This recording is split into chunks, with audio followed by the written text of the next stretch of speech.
So you're probably wondering, what is this? Why is this a video that you decided to make? And the reason is actually, so we originally had this idea in 2021, which would have been the 20th anniversary of the Bionicle brand.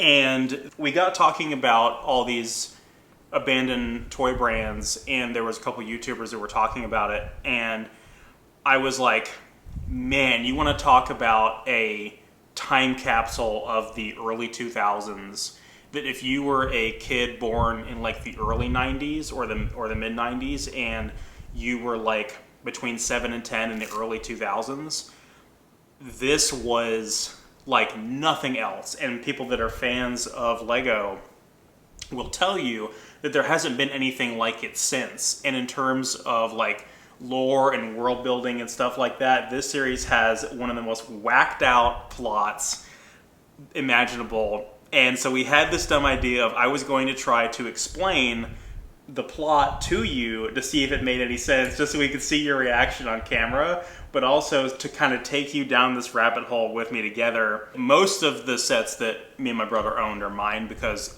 he was 2.5 years older than me, so his interests started changing a little bit sooner than mine did, and I kept up with the lore and he didn't after a time. So there was a time where we each got sets at the same time, and he would collect half of the line, I would collect the other half of the line, and I'll explain what I mean when we get there. But Okay. After a point, I started collecting way more of them than he did. But there's still quite a fair bit of them that are at his house, that are part of his collection. But I do have a decent amount of them, but not an outrageous amount. You know, I only got as many as my allowance could afford, or I could ask for gifts for birthdays and Christmas and things like that. I didn't go completely overboard. I know some kids that were spoiled that had literally every single one, and that was not the case, but we'll kind of get to that. So to kind of go over the history of... Now, something else I wanted to clarify as well is that I'm going to be doing this entirely from memory, and I have not thought about this franchise in years. I did look up I clarified a couple things, but I haven't looked at the lore stuff in a while. And there was maybe somebody else's retrospective that I watched a couple years ago, but it was very much a brief overview. It didn't really deal into the specific events of the story as much as what I'm going to be going into here.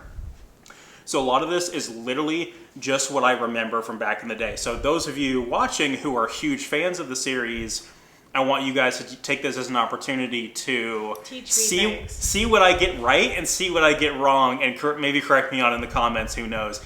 You're also going to know that this franchise is incredibly bogged down with convoluted terminology and jargon, and so I may be avoiding certain pieces of jargon to make things make a little bit more sense to someone that's never heard of it before. Because if you're just reading this on the wiki, good lord, help you with the amount of terms and names and stuff that they use. So with that out of the way, ready? Okay, so let's wind the clock all the way back to 1998. And at that time, Lego was not doing very well financially. They had a huge hit by adapting Star Wars into a brand for themselves, but that was a very expensive license, obviously. So they wanted to have something that was as popular, that would sell as well based off of, recognizable characters, but something that was 100% in-house, that they owned all the rights to. Yeah. And they really wanted to do a sort of action figure line, a constructible action figure line that would be use the Technic pieces, which were the pieces that were used in a lot of like motorized and battery operated Lego sets. Like this kind of stuff? Sort of. But yeah, all of the Bionicle sets are made with the Technic pieces, which we'll get into. But so they had a couple of attempts at this that failed. First was one called the Throwbots, which I think are called like the Slicers in another region. But they had arms that would stick out like this, and it was like a spring in the middle to where you could pull back on it and it would fling like that. And they had discs, and you could like throw the discs and they would fly across the room. And my brother collected a couple of those. So the main problem with the Throwbots was there was entirely too many of them. and there wasn't really a cohesive story to work with there, so that line flopped. And then they tried it again with one called the Robo Riders, which was like little motorcycle guys that were kind of cool. But I've seen those. I looked that up. So in 2001, they debuted Bionicle, and they stuck with 6 characters, 6 different colors, and they would re-engineer them, and they would go for a very deep backstory that would go with them. So they released them in these little canisters. I do remember the canisters. Yeah, so this is actually the very first one I ever got as a kid back in 2001. And man, let me tell you something. This popped so much on store shelves. Like there was nothing else like seeing this for the first time. You just unscrew the top. Yeah. Oh, okay. I was opening and the label would slide and show you all the different ones. So you get to see all 6 of them. Oh shit, that's neat. And fun packaging. A lot of these nowadays, if you find them secondhand, have had this front label torn off, so it's just the 6 of them underneath. It's very hard to find these in good condition anymore, but I historically took good care of my stuff. That was the very first one I ever got, and then I got this one. Oh, his mask. I was like, where's your face? Yeah, the masks are very important, as we'll discuss. But important to the lore. They are important to the lore. So to kind of go into the story, or my first attempt at describing the story, there we go. We are complete. So this is your... They were made with the Technic pieces, and they were all based on different elements and different colors. Yeah. And they had this gear function where you would twist the gear on the back and they would swing whatever weapon they have. And his was actually, his torso was inverted to where his gear function would be his foot, which would kick, and he actually came with a little boulder you could kick around. You can, I guess I lost it, or it's with a box of Legos my brother has. You can see it on the canister there. I was like, he kicky. Oh. But he brown, so he's the earth one. I mean, he kicks boulders. Sort of. You're almost there, but this wasn't all that was included in these canisters. So not only did they include all of the toy itself and the instructions, but they also included a poster, which you can see the picture of here. My brother actually stole all of the posters that I had, so even like the 3 of these that I have, he has all 6 of the posters in his room in the house. That's hilarious.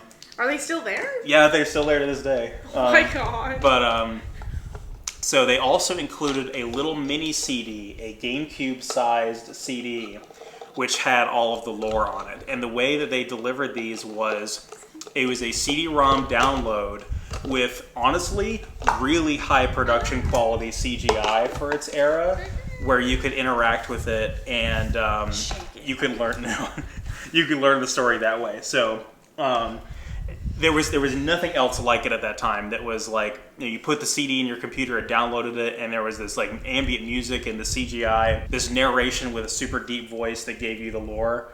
Are you ready to hear about the lore now? Ready? Yeah.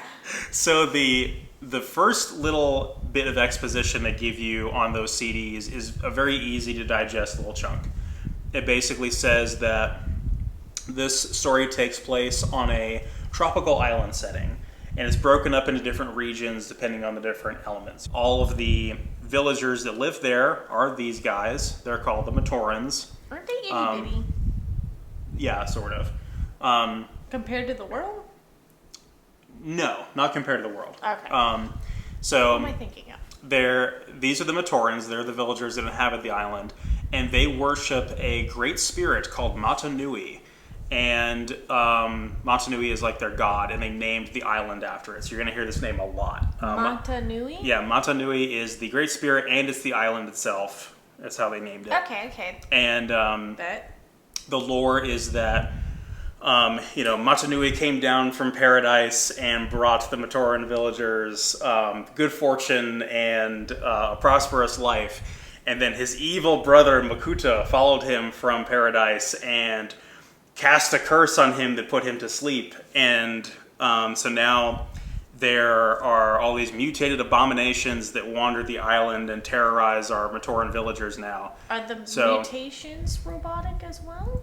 So almost every creature you're going to see is like biomechanical. They're alive, but they just have like metal bodies. Okay. So I was gonna ask, like, I find that so interesting that they have like these little mechanical guys have like a spirit that they believe in. Yeah, and so that's a great call out, because the style of the first few years of the story was very much like, here's this sort of nomadic, tribalistic looking island where everybody just happens to be a machine. It's really weird. So like, they're all biomechanical. They don't look like, if you remember the movie, they don't look like this in the movie. They look a little bit more organic. They have, hands and mouths and everything, and that's how your imagination is kind of meant to depict that they look. So they're all alive, but they are mechanical. So Motunui had a contingency plan, though, which was 6 great heroes of the different elements, and those are the Toa. So that is these guys. So these were the 6 Toa heroes. So there's one for every element, and He ground. so he is the stone one. There Oh, is okay. So there is a stone and an earth. They're an separate. earth. So Weird. their Why elements. didn't they just do like metal and People have wondered this for years. So they did fire, water, air, ice, stone, and earth. Those are the 6 they did. So no electricity, no plant life or anything like that. Although the colors will kind of have you like kind of questioning. Is the green one the air one? Yes. I called it. Yep. So typically what would happen for all these lines is I would collect the red, black, and brown one, and my brother would collect the blue, green, and white one. I would collect the fire, stone, and earth one, and he would collect the water, air, and ice one, is usually how it would go. And that's usually how most people collected these. Most people did not get all of them. Most people just picked a couple of their favorite colors, and that was it. So I would have, all green. Yeah. So this... Is there a purple one? Typically, no. There's almost no purple in this entire product line. So we finally get to this guy right here. So He's just a little dude. the content distribution for Bionicle in the early years was just incredible. Like, not only were the toys successful, but they had a bunch of tie-in products to go along with it, including Now he fallen. a comic book series, which was just frankly incredible. The artwork is really interesting on these, and I think it's aged very well. These were distributed by DC Comics, and they were given to you by the Lego magazine subscription. There was a couple of video games. So they announced a video game for PC that got canceled, but there's also a couple of Game Boy Advance games, and there was a PC, a first-person Flash game called the Motunui Online game, and that is a first-person game where you play as this guy. This Matoran's name is Takua, and he is what they called the Chronicler, where his job was to chronicle all the adventures of the Toa. It has all of them. Yeah, that's all 6 of them, and the little guys standing next to them are called the Turaga, and those are the village elders, so they will be very important later. Okay. So you play the Motunui Online game, you play as Takua, and you're basically going around helping all the other Matoran villagers with their problems and solving puzzles, and occasionally you run into one of the Toas, and it's really cool. Fighting some of the mutated abominations that wander the land and all that. But the story was pretty straightforward. The Toa are also granted powers by their masks. The masks were kind of a play gimmick for the toys, where they were kind of meant to, knock the masks off or whatever. Apparently, in prototype form, there was a gimmick where they would knock each other's heads off, but that was deemed as too violent, so they changed it to where it was just, knock the mask off or whatever. Yeah, according to this, they all have different names, which now I can understand why you were like, Yeah. with some of the naming. And all of the masks have a different name as well, and the what they call the masks, the Kanoe masks, is another name. So it's like, if I said one of these names, the Kanoe blah blah blah, you're gonna be like, what the hell is that? But they all have Kanoe means mask. Yeah. And then the other name is what type of mask it is. So they all have these great masks of power that give them abilities like shielding and strength and speed, and some of them are kind of lame. Like like hers, the water one is a girl. Hers is literally just underwater breathing, and his is literally just X-ray vision. And I'm like, that's kind of lame compared to super strength or the ability to fly. But what can you do? Question. Yeah. They're gendered? Yes, but only the blue ones are girls. At first. But why? No idea. That's just what they felt like doing. But they're robots. Yep, don't worry There's about no it. babies. There's no babies, don't worry about it. So year one of the story was basically just the Toa going around looking for all the great masks of power until they are strong enough to go fight Makuta. And that's basically the gist of it, very simple. When they finally go and confront Makuta, they find out that he is a shadowy blob creature and not actually a physical being that they can fight, and he just kind of messes with them. He's because a concept. he doesn't think that he doesn't think that the Toa are legitimate, so he kind of plays with them at first. What does that mean? He doesn't think that they're the real ones. He thinks they're imposters, and so he does this weird shadow stuff, and they fight him for a little bit, and he kind of disappears. Oh. But apparently, they're meddling in the center of the island where they confront him.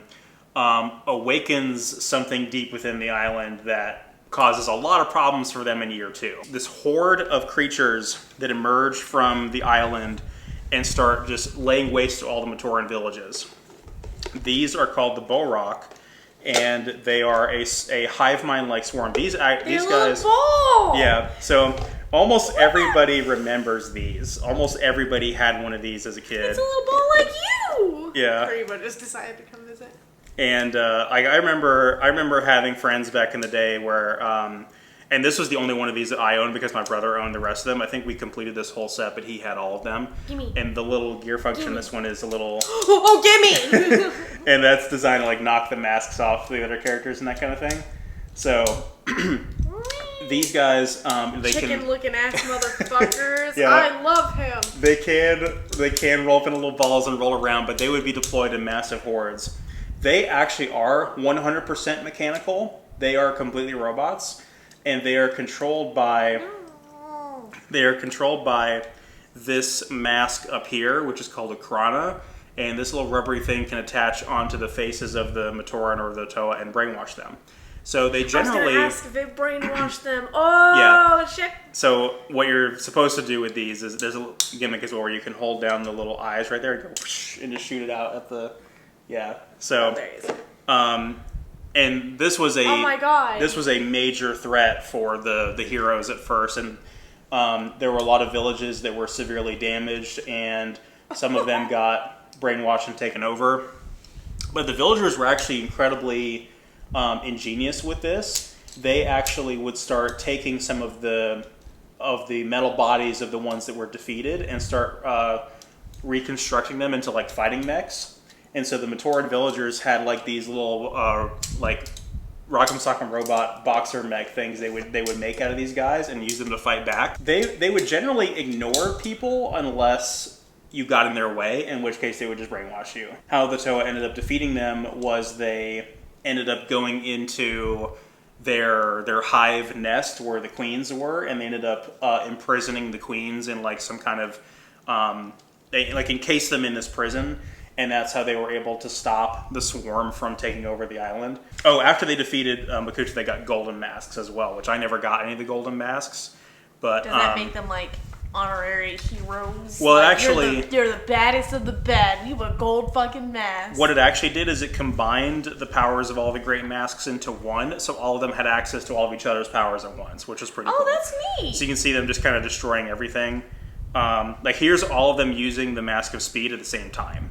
So they're all using the speed power simultaneously. Yeah. So they're already a lot more powerful here. They do some cool things too, like they can combine their elemental water and wind powers to create a lightning storm kind of thing, which was pretty cool.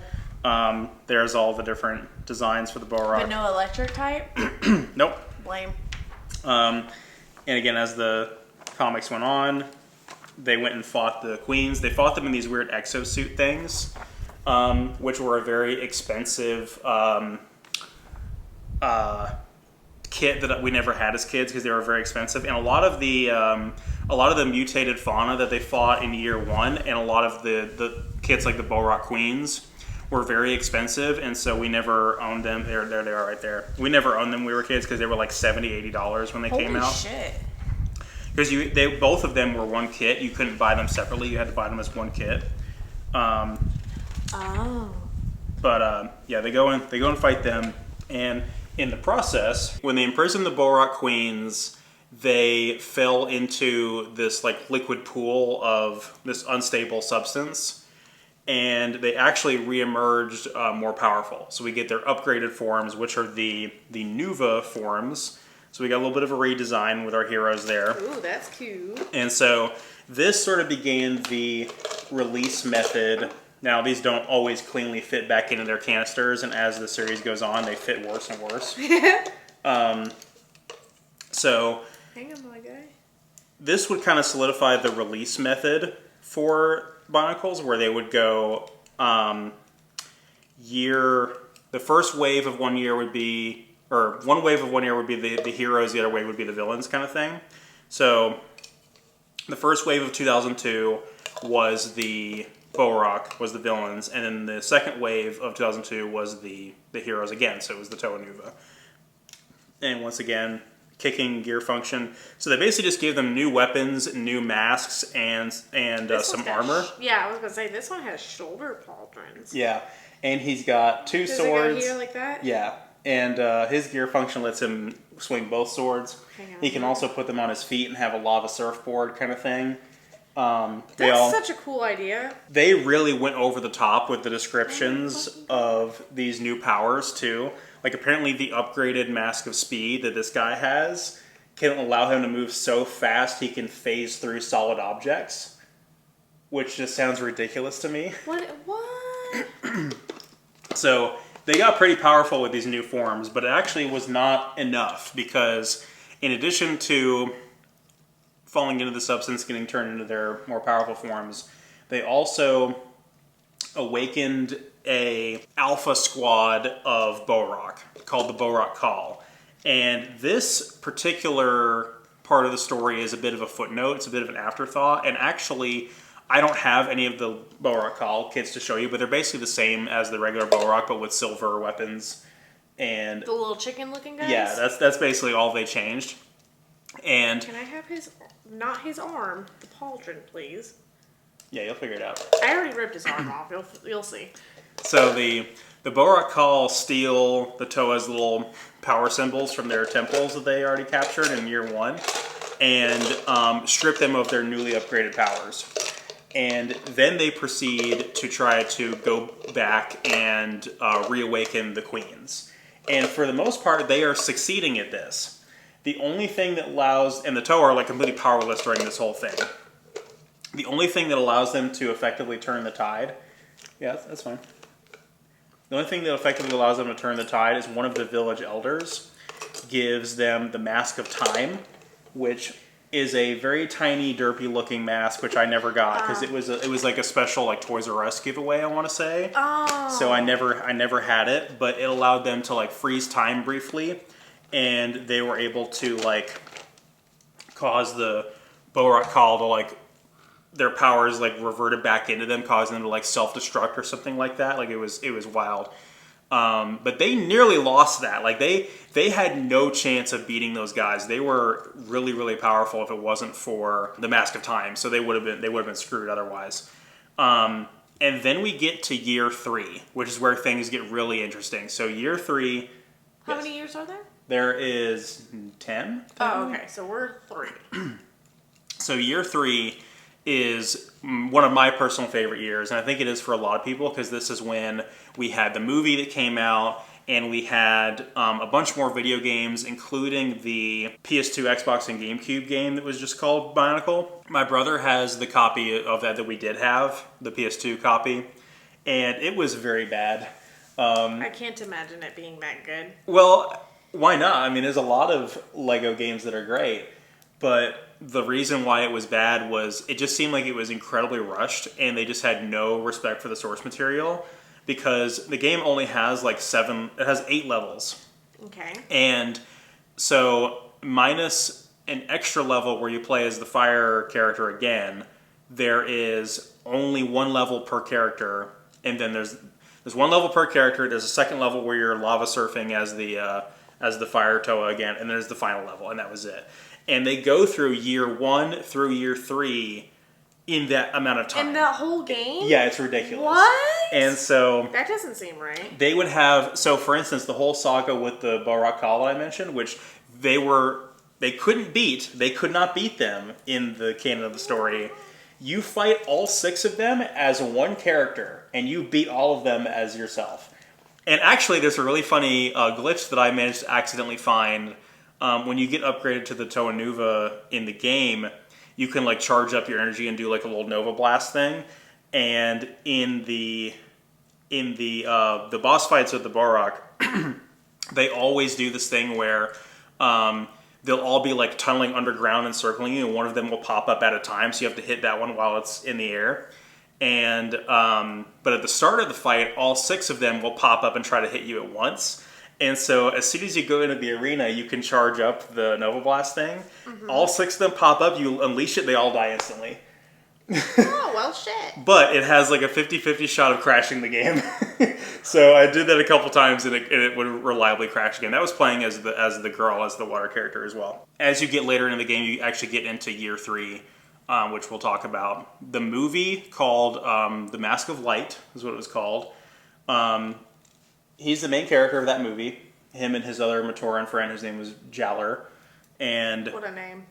What's his name? Takua?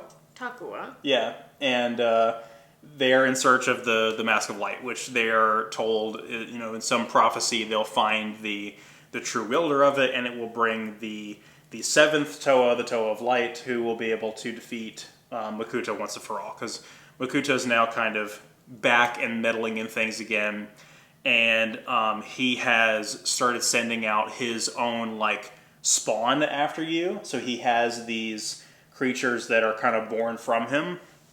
Oh. And that do we get to see those? Yeah, the Rakshi, and they are the most powerful enemies that we have faced yet. And once again, I only have the fire one. My brother has all 5 of the other ones. I'm stupid.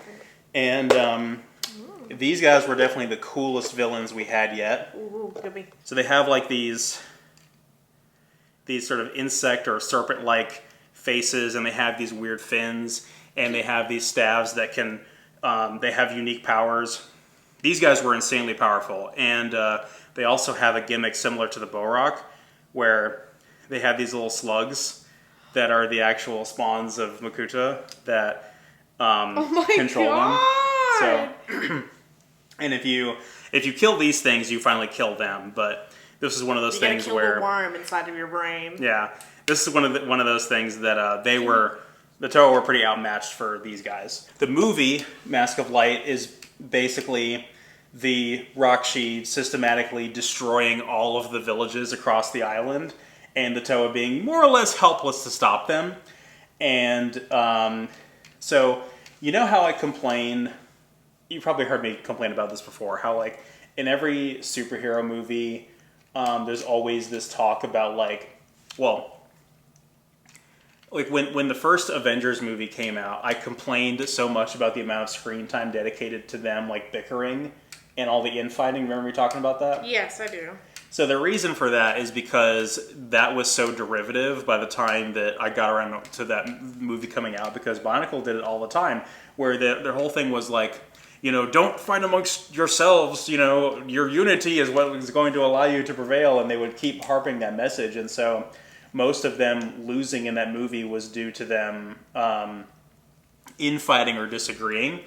Which is not a bad thing for for a show for kids. Yeah. Not a bad thing to be like teaching them. Yeah, but it's always like the derivative thing that they would do every single time, where like every single conflict is created from them not being in unity and resolved from them being in unity. And it's one of the Toa have a code. They have like a code of virtues. And it's literally just like unity, duty, and destiny. And there's like, ooh, that's cool as shit. There's like a little symbol. I think it's on a lot. It's this right here. This little symbol right here is their code of honor, okay. more or less. So Time for you to go back in the cave again. So, year 3 plays out with the villagers getting completely destroyed by the Rakshi, and Makuta basically getting his way. Some of the Rakshi have like poison powers and stuff like that, and are just generally really strong. So, Takua has the Mask of Light, and his friend Jaller ends up taking like a direct hit from one of the Rakshi's staves in his place, and basically spares him from getting killed, and he like dies in the process, kind of thing. Oh, so he's like my fuck. friend. Yeah, he's like I'm backed into a wall. I can't get out of here. So he's just like, all right, let's see what happens, and he puts on the Mask of Light, and sure enough, he was the one that was meant to be the Toe of Light the entire time. And so he undergoes... That's so cheesy. Yeah, he undergoes the transformation himself. Is that what the... Oh, okay, so who... Is that his friend? No, that's another... That's another guy? Oh, okay, so he turns into this? This turns into this? Yeah. Yo, okay. So, Speed. there is now a 7th Toa, a Toe of Light, and... To go against the darkness. Yeah, and he had to... That's cheesy. He had to pick a new chronicler as well. And the chronicler that he picks to be his successor is this water villager named Holly, who you play as in the second Montanui online game, which is like a point-and-click flash game, which is a really cool game, although we never finished it because it kept crashing in all of our browsers whenever we would try to. He's now called Takanuva, is now what he calls himself, and he goes and fights Makuta, and he wins. More or less wins. He wins. There's some cheesy antics involved, I like cheesy antics. But he's absurdly powerful, as you might imagine. So he wins. He's also like, in terms of like elemental affinity, he's kind of naturally equipped to beat creatures of a shadow alignment. Yeah. So he just wipes the floor with all the Rakshi and with Makuta because he's light elemental. Light, yeah. So. I saw that coming. Yeah, go figure, right? Cheesy. I was like, as soon as he said light, I was like, Yeah, so this was so far Bionicle's darkest year with the highest stakes, but also the coolest payoff. And the movie was really good. And so when I don't remember any of the movies. When he defeats Makuta, the truth of the island is revealed. So you're ready for this is it. You're ready for the first plot twist? So it turns out it's like the Matrix. Kind of. It gets really confusing. So the first plot twist is that the island itself has a massive city under it. Like a super advanced technology city buried under it. Oh! And so the village elders, the Turaga, they knew about this the whole time. Why? But they didn't tell any of the Matoran villagers or the Toa about it. Why?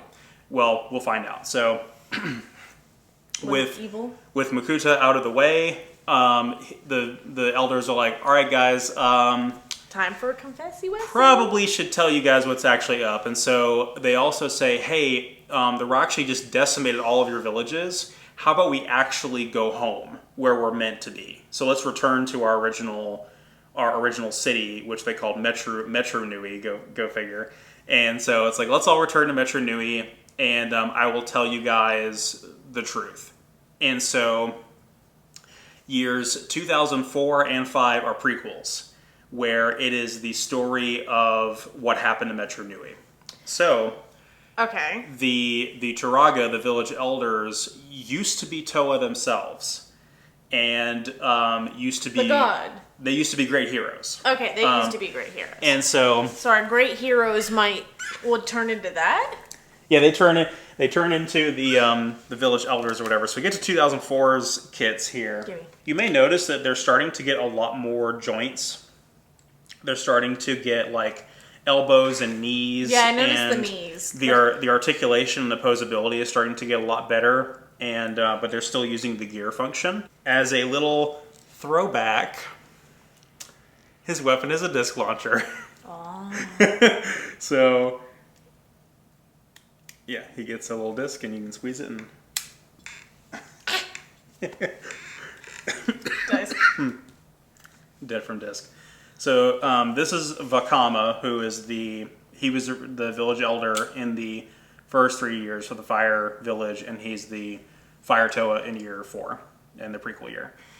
So, the story behind Metro Nui is the second movie, and it basically talks about what civilization was like back then. So it's the super advanced, like, sci-fi city, and all of the Matorians of the different regions have jobs. They all have different things they do. For instance, the Earth ones maintain the archives, and the archives have a lot of information as well as like samples of different species of creatures in them. And so what ends up happening is that these guys were originally just regular Matoran villagers. Like, that's how they started out. And they had a team of Toa before them as well. And those guys, again, going back to the Unity thing, so there's a group called the Dark Hunters, and they have slowly eliminated a lot of the Toa from this team by separating them. And so all that's left is the Fire One from this original team. And so he's like, you know, I can't keep doing this. I'm not going to be able to protect this city anymore as one guy. I need a new team. And so he gets all these stones which have the ability to, you know, basically promote a Matoran into a Toa. And he selects one Matoran villager from each of the 6 regions and says, meet here and I'll give you your promotion, more or less. And so he's one of them. And his job actually was a mask maker. And he was actually working on the Mask of Time. So they get promoted into Toa, and now they start off their own adventure. And I don't remember a good majority of Metro Nui's story for the first half of it. All I remember is there is a lot that happens in the comics and in the other books that does not happen in the movie. If I remember correctly, they fight some weird plant thing that has like infected the core of the city, and its like roots are spread out throughout the city, so you'll get like these giant vines and tentacles that will sprout up in random places throughout the city.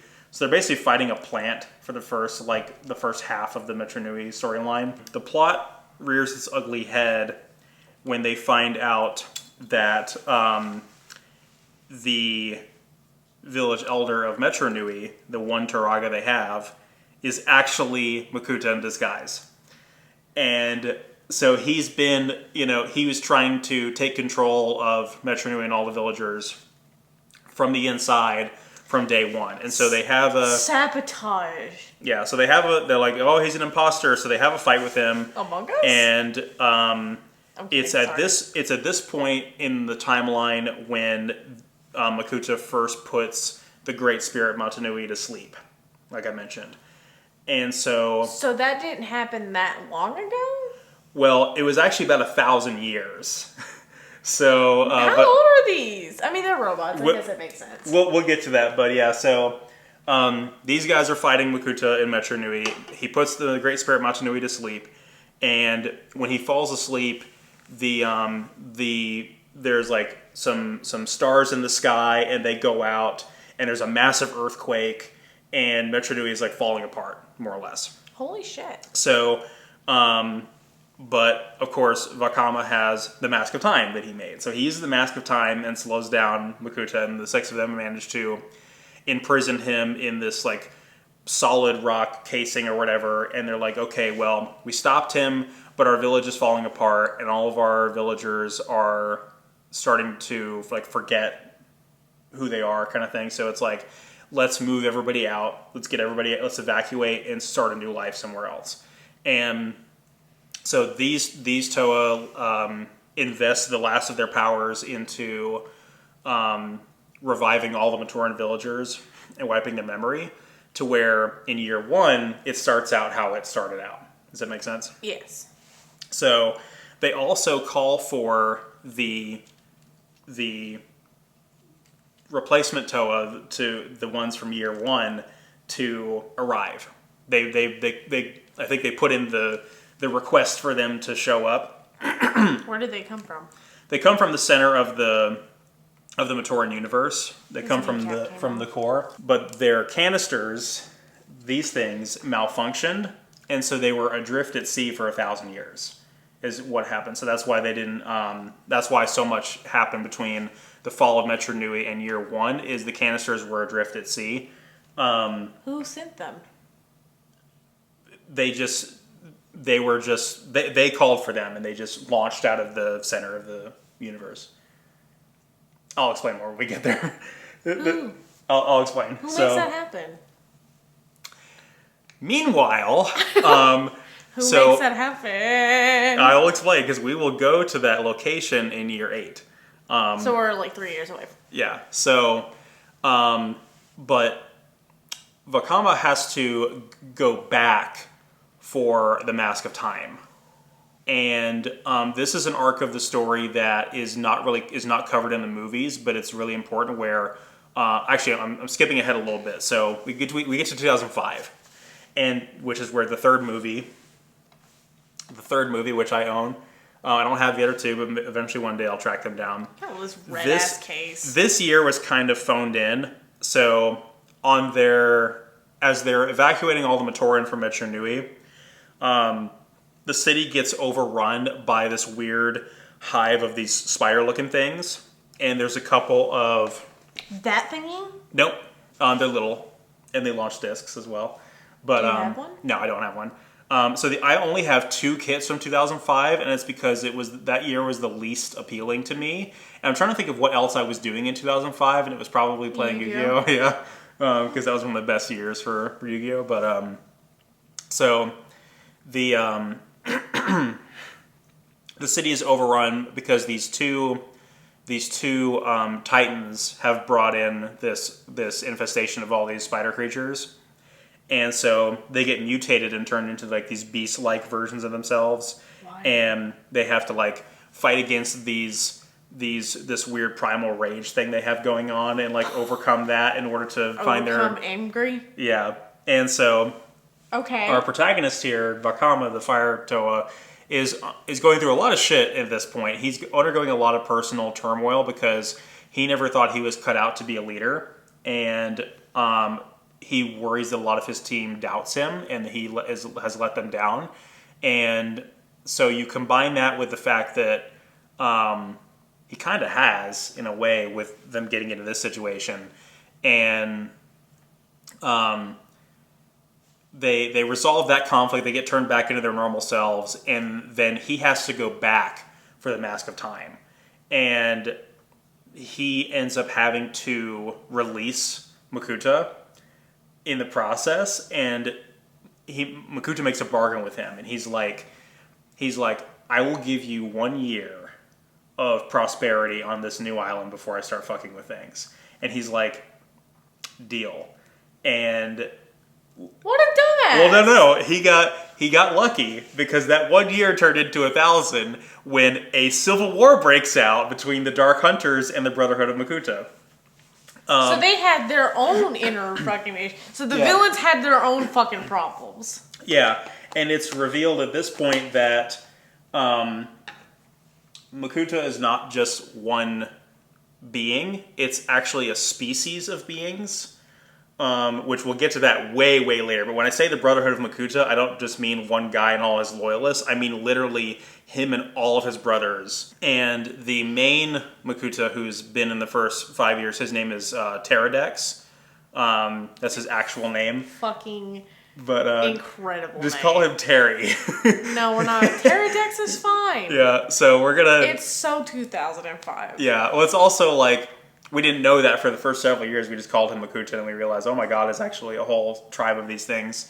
But that's jumping ahead a little bit. So apparently a civil war breaks out between the Brotherhood of Makuta and the Dark Hunters. And so they're fighting in Metro Nui for the next 1,000 years while the Toa are slowly washing up on shore on the island.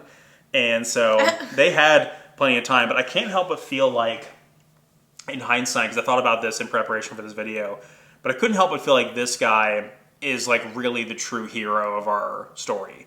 And he has this unique character arc where it's like, and it's a character arc that I like, where it's like the hero that bears this unmeasurable burden that he has to keep to himself kind of thing. It's kind of like Kiritsugu in that regard, where he's like sitting there suffering in silence and nobody knows what he went through, kind of thing. Yeah. And that's kind of him, where it's like he tried to take that secret to his grave, but he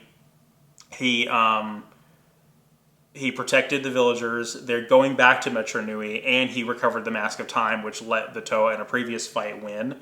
So it all worked out in the end. But it's one of those things where he had to kind of keep his pain and suffering to himself and just kind of hope that it all worked out. And so great character arc with him. Yeah, 2005 was really lame. We get to 2006, which is Year 6. One of the best years. Right? Yeah. So this year we get back to what happened after 2003. We finally get back to what happened after that. We have the recap of how we got here, and now we're picking back up. Yep. So the Matoran have now moved back into Metro Nui and are rebuilding the place, and the village elders are now finally telling the real story. And what they find out when they get into Metro Nui is that the Great Spirit Matanui is not just asleep, he's actually dying. And so oh no! How do you bring him back? Well, with the Mask of Life.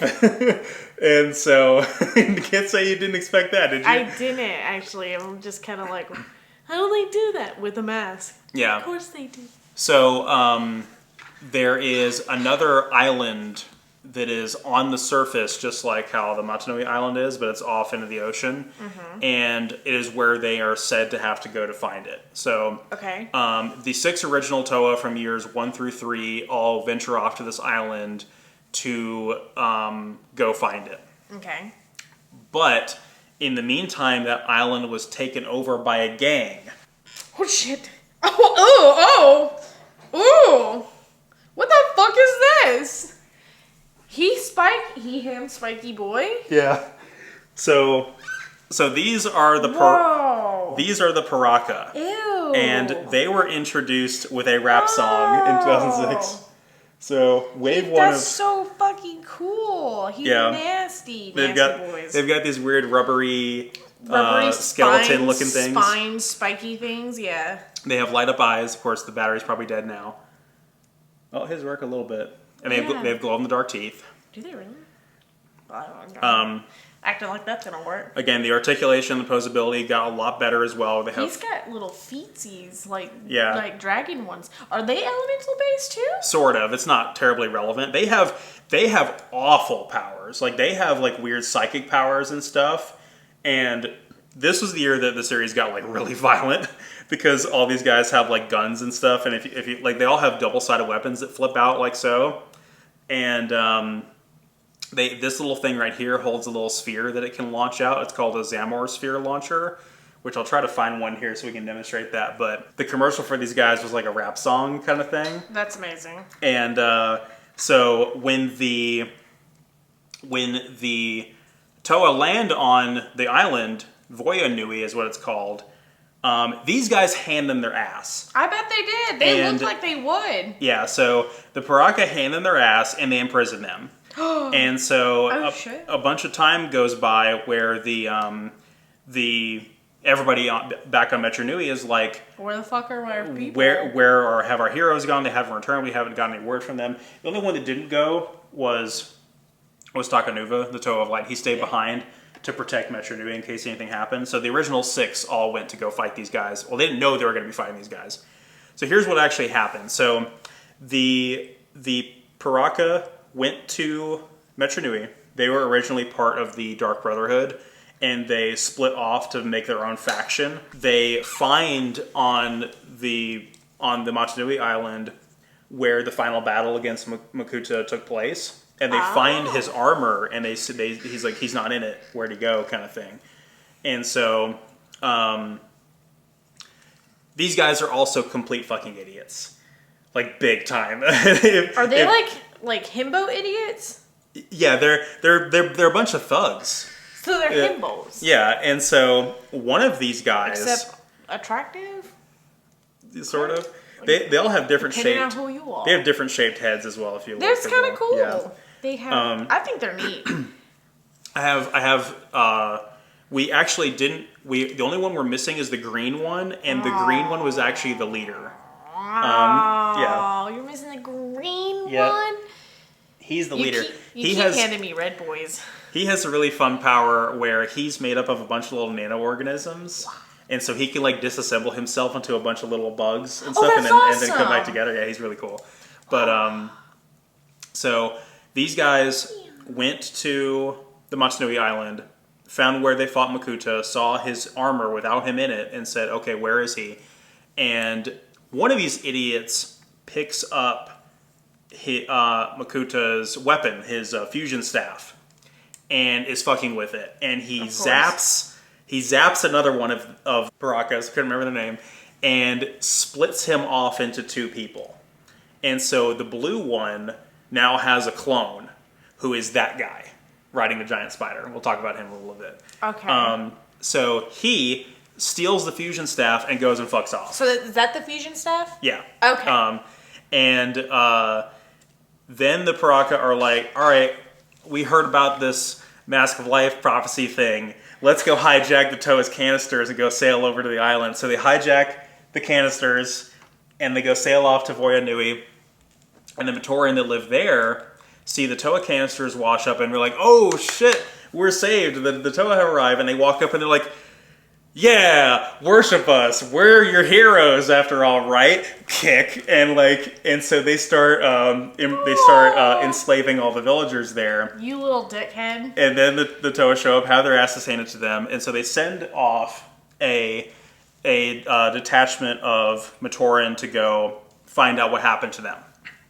So they send off the Chronicler, which was a Matoran named Holly, like I talked about, and her little squad. And when they arrive, something happens. The 6 Matoran in the Chronicler's brigade get struck by a bolt of lightning from a red star that is up in the sky, and they turn into these guys. And this is where these guys turn into these? No, this guy turns into this is actually the same character. This one right here. Yeah. Okay. And this is where the All American Reject song comes in. Okay, this is where. Okay. Yeah, so this is where Move Along comes from, and so we get 6 new Toa called the Toa Inika, and hello. This was really cool because here we are in 2006, and so I was much older than 8. And we have these new heroes that are reimagined from characters we've known and loved throughout the series. They now have a chance to be in the spotlight. And I think it's really cool because, again, this guy we've known since 2001, and he's now this. It was really cool. Not everybody liked this line because they have weird rubbery masks that kind of change the convention of the designs a little bit. And in terms of I remember this one. Yeah. This is face. In terms of construction, they're all basically clones of each other as well, where they all have the exact same build, but their posability and articulation is second to none. And a lot of people complained for years after this that they were kind of following a rudimentary formula. They also have light up swords, which looks like the batteries are dead in his. He does not have a light up sword. It's probably in the top of his thing. Oh. Didn't realize this was a sword. Yeah, don't lose the orbs. What do the orbs do? So they also have the Zamor sphere launchers, but they added this little tray to the top of it so they can hold 4 instead of 1. Oh, so this thingy? Yeah, so watch this. Oh god, don't lose them in the couch. Oh, fine, no, that's no big deal. Now we have the Toa Inika, who have, awesome new powers, and they're going off to go fight the gangsters, fight the Paraka. This year was awesome. This year was totally badass. So at this point, they also changed the brown character to like any color but brown because they thought that brown wasn't selling. So the stone character is now like a yellow or a orange or something like that. They just made them no longer brown. It's like a dandelion yellowy color. Yeah. I do like it. Brown is kind of not my favorite color, but some people like brown, and I respect that. Yeah, they just didn't think it would sell to the kids and everything. That's fair. He's falling on now. I'm having a lot of fun. Their posability is insane. It's a lot of fun, really, actually. really well done. So, this year was met with a new video game called Bionicle Heroes. Was it good? It was okay. It was very okay underwhelming. Is better than bad. It was very underwhelming compared to the potential that it had, because the problem with them doing these Bionicle games is that they want it to be kid-friendly, so they're too afraid to let the characters do the full extent of what they're capable of. So this was like a third-person shooter almost, with like weird controls, where each character was just a different type of weapon. Like the air one was like a shotgun, the ice one was a sniper rifle, the stone one was a grenade launcher, and so on. And it's like, you would think with the character like this, you'd have an action game where you actually get to swing the sword or shoot the Zamor sphere launcher, and you don't get a chance to do any of that. It's just the same controls, and it's like one weapon per character. No mask abilities, no elemental powers. It's not just even the mask. Yeah, like the masks don't do anything in this game, so it's that's lame. It's kind of underwhelming, and it's also weird because they included all of the enemies from throughout the series history up until this year. And all of the other enemies, like the Borok and the Rakshi and all that, are just fodder in this game. And the Paraka are the actual bosses, which doesn't necessarily make sense in terms of power level. Paraka are those, right? Yeah, the spiky guys. I'm doing my best. This is the blue one that had his that got split into his clone. Okay. But it's a fine enough game, but really underwhelming compared to the potential that it had. 2006 also had these really badass Titan characters. Give me that one. I want that one. That he's so fucking cool. So remember how I mentioned how like they had like play sets and stuff like that were super expensive? These guys were very affordable. They were only $20, and actually this guy I got at the Lego store on clearance for like $10. And so these were like high piece count, really, really tall, crazy detail and articulation, and they were super cool. I'm scared to break these things. He has like rubber socketed knees and like pistons and everything. Okay. Oh my Jesus. This guy has individually posable fingers as well, and like a thumb. So these guys were guardians. So originally there was one guardian put in place on Voya Nui to guard the Mask of Life. And these guys were from a organization called the Order of Matanui. And they volunteered to help protect the Mask of Life. This guy is one of the strongest and most like heroic characters in the whole series. And this guy ends up siding, like he ends up kind of defecting and being like, I don't know that I agree with this plan. I'm not going to support the Toa, and so he becomes like an antagonist character, and these two duke it out. Yeah, they were best friends, and then they had to fight. Yeah, and this little short stack compared to him hands him his ass. Good. And he kind of gives vibes like I'm a douchebag. Yeah. So it's fine. But I will. As much as a robot can give the vibes of I'm a dickhead, yeah, he does. But this is good also design. Yeah, this is also probably one of the coolest kits He's so out of all of them, cool yeah, these Titans were just so cool and so tall. I like the use of like the black with the dark blue and that gold. So fucking cool looking. Yeah, I love the colors. The little claws that can flip out and everything. Wait, those are claws? I just thought they were cool back things. Oh, well, they can kind of hide away and make his back feel more complete, or they can flip out and be weapons. Yeah, because it looks cool regardless of what you do with it. Yeah, these guys were awesome. He's neat. He's a neat guy. So the Toa Inika team up with this guy. His name is Axon. I don't remember a whole lot of what happens from the start of this year up until the end. All I know is they have to go and rescue the original Toa, and they fight the Paraka, who are, again, crazy strong. And they get by on the skin of their teeth with some of these fights because these guys are already extremely clever. They were already really clever as Matoran, and they used they were very smart, and they got out of a lot of situations by being witty when they were little Matoran villagers. But as Toa, now they have that same wit, but are really, really strong too. So they have a lot of quirky ways of dealing with the Paraka's obscene powers, like their like psychic powers and all those other things, and they have unique ways of dealing with that. And so the fights between them were just awesome. But they get into the center of the island, where there's a big volcano, and they start having to go through the different guardians of the Mask of Life. And so these guys are fighting amongst each other, so they're not going to be in the way.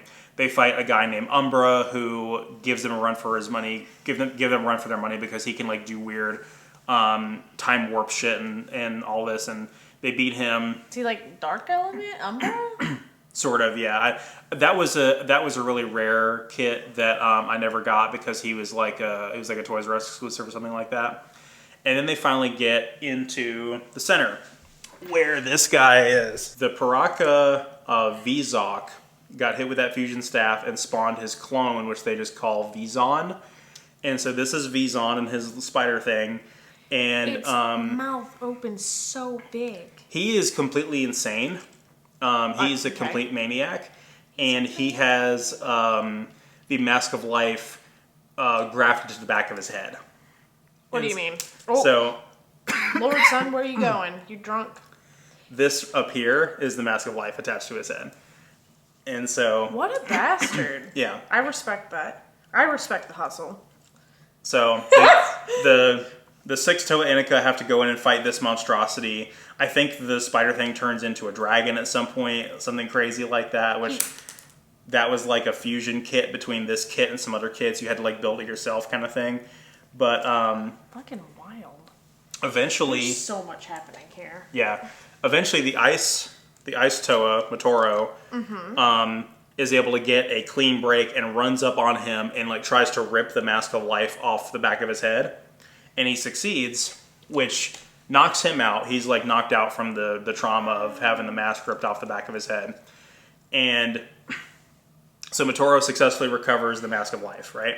Yeah. And then the Mask of Life freaks the fuck out, and it flies out of his hand. Why? And because it has somewhat of a mind of its own. So it flies off, and it goes shooting across the island and into the ocean. And they're like, oh shit, what are we gonna do? We just got this thing and it's gone already. And so they hurry off to go after it. This guy says, you're not gonna make it down there. You're gonna have to get some better equipment to survive underwater like that. And so then we get into 2007's story. So, give me it. Wave 1 of 2007 is our new villains, the Baraki. Gimme. So, these guys have a very interesting backstory. I love the canisters for them because they have like bubbles and they have like a little reef thing down here. I may have had to very much disassemble these guys to get them to fit back in there. But they look like bugs. Yeah, they're very aquatic in nature, as you'll see. They're water bugs. They have little squids. So the new projectile with these guys is a little squid that they can shoot, and I'll show you how to do it. I'm gonna have to glue that down somehow. But yeah, there's one of the Baraki. He's very fish-like. Yeah, he's got a little tentacle thing that come from somewhere. I don't really remember where. I think it came out straight out the back like this. Yeah. He's kind of gross. Yeah, so these guys, they dwell in a realm at the seafloor called the Pit, and they were banished there like 60,000 years ago for a rebellion against the Order of Matanui. Mm-hmm. And so they've been down there ever since, and they've mutated into horrible sea creatures like this. That's so disappointing that that's cracked. Let me see where it's cracked. I didn't actually get to see it. It's like right there where my thumb is. So his head is going to be wobbly until I get that fixed, but that's okay. So these guys are really cool. Very interesting that they chose like a very specific targeted design, the underwater theme. And so the Toa Inika get outfitted with special underwater gear to allow them to go underwater and retrieve the Mask of Life. And so then we get these new designs right here, the Toa I don't like this box as much as I hate it. I hate it because you have to like partially destroy it to get into it. Don't like that. I like the tubes. Yeah, so we get the Toa Mari, which are the underwater versions, and he has a little crab dude that's with him that's back in the tote over there. Okay. I can tell you what, I'll grab it. Grab the little guy. What in the fuck? Yeah, he gets a little crab dude. Is that a dude?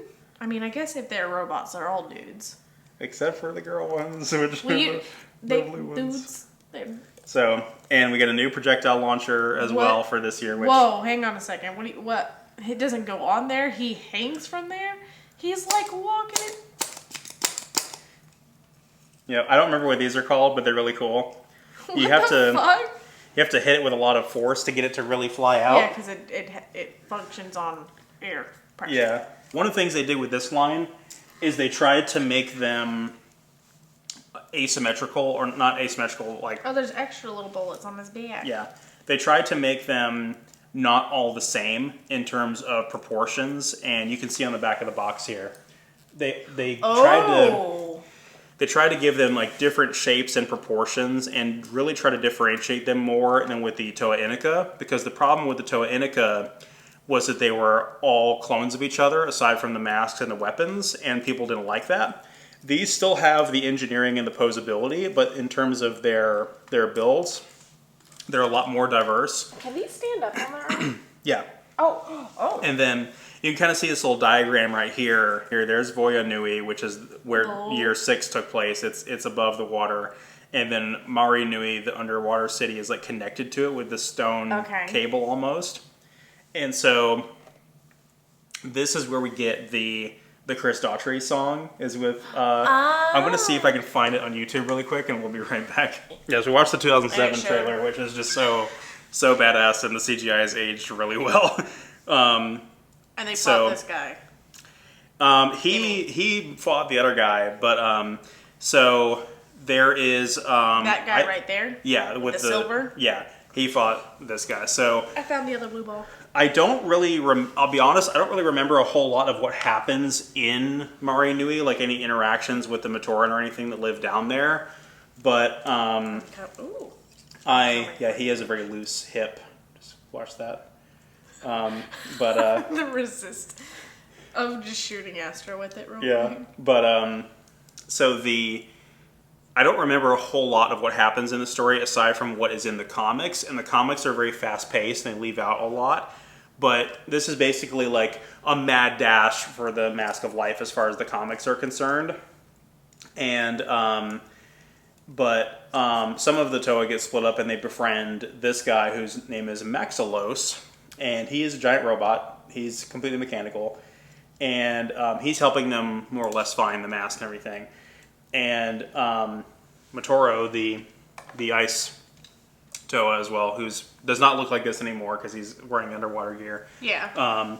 Befriends him. And they're fighting the Baraki on their way to get the Mask of Life. And it's this really intense encounter where they're all fighting and they're all making this mad dash to the mask, and this guy over here with the spikes is trying to blow it up, and so he gets in the way and is like, I don't think so, bro.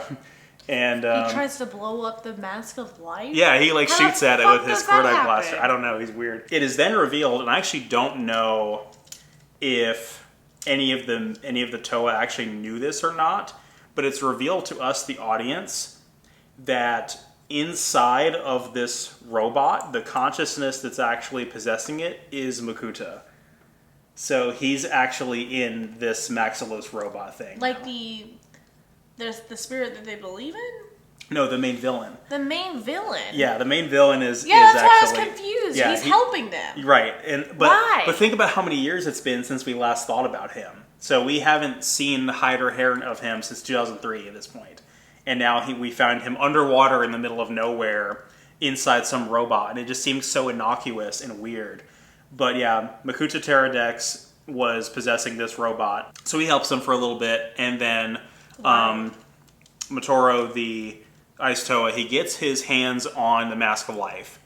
And I guess there's some weird plot. I don't remember why. But they have to like disconnect the cord thing that connects Voya Nui and Mari Nui together and drop this continent into the seafloor, because apparently these used to be connected and they like line up perfectly. So when they need to like snap the cord so that it will fall to the seafloor and it will retain its original shape. I don't know why. It's super weird. I don't remember why they have to do that, but I know they have to do it. So they blow up that cord, and the continent is falling into the seafloor, and Motoro has the Mask of Life, and at this moment, this is the next plot twist comes in.